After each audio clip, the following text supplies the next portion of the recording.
Okay, yung unang type of depression na ating tatalakayin is itong major depression.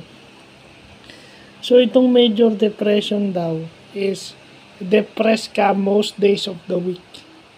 So, kung meron kang trabaho o negosyo, hindi mo ito mabigyan ng iba yung focus o yung focus mo, hindi ka makapag-focus dito sa negosyo mo tsaka sa work mo kung meron kang major depression. Kasi most days of the week, so ibig sabihin apektado nito yung trabaho mo. So ang symptoms nito, loss of interest sa activities or work. Wala ka nang ganang magnegosyo, wala ka nang ganang magtrabaho. Then, weight loss, pagpayat kasi hindi ka na ata kumakain or kain ka naman ng kain. Anorexia nervosa. Lahat tinadaan mo sa kain. So, weight loss or weight gain, sintomas pala yan ng major depression. Then, hindi ka makatulog. Sa oras ng tulog, hindi ka makatulog. Then, during the day, sleepy ka. Depression pala yan. And then, restless. Walang kapaguran. At saka, pinaka-obvious, naiinis ka. Kung madali ka mainis, madali ka mairita.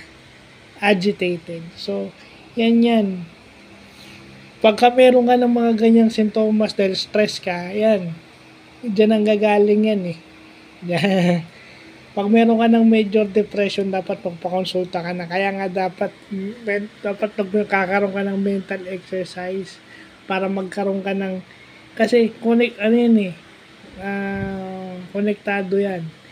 Pag mentally tough ka, mas marunong ka na mag-handle ng emotions.